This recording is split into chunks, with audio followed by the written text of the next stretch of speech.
Section 5.6 deals with proving quadrilateral properties. We'll put this into your table of contents, Section 5.6, proving quadrilateral properties, and then start up a next page. The main idea behind this section is the proof strategy to think backward. We'll demonstrate that with an example. Take a minute and copy this in your notes. Our goal is to prove the conjecture: if the opposite sides of a quadrilateral are congruent, then that quadrilateral is a parallelogram. We'll start off with a picture of the given information. The given information is the if part of this conjecture. So if opposite sides are congruent. So we're given this quadrilateral, let's call it WATR. The opposite sides are congruent, so that means WA and RT are congruent. WR and AT are congruent. And our goal is to show that WATR is a parallelogram.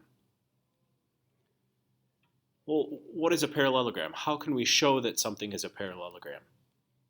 Recall the definition of a parallelogram is that opposite sides are parallel.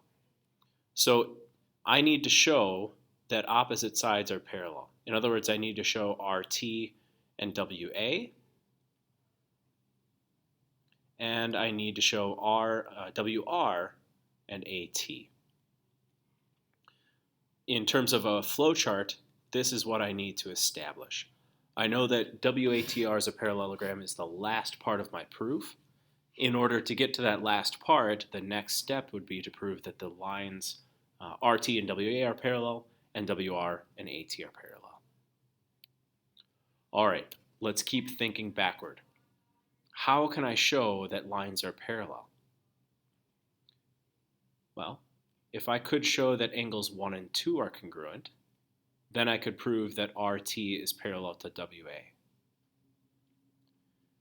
If I could show that angles 4 and 3 are congruent, then I could prove that lines WR and AT are congruent, because those are alternate interiors.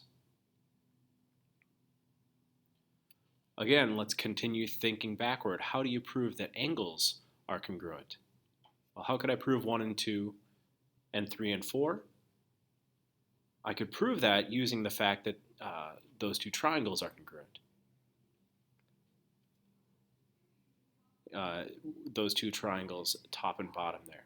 So if I could prove that triangle WRT and triangle TAW are congruent, then I could get my alternate interiors, which means I can get my parallel lines, which means I've got my parallelogram.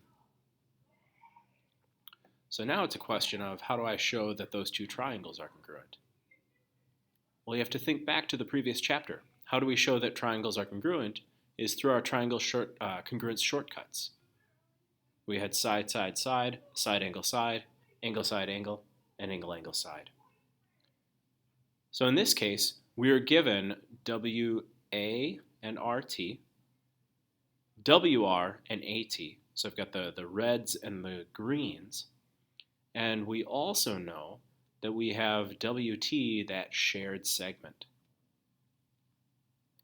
So that means side, side, side will allow us to prove that the triangles are congruent. So we can say that that's true. Now all that's left to do for this flowchart proof is to add a reason for each statement. So most of the given information is used. We have the side, side, side congruence.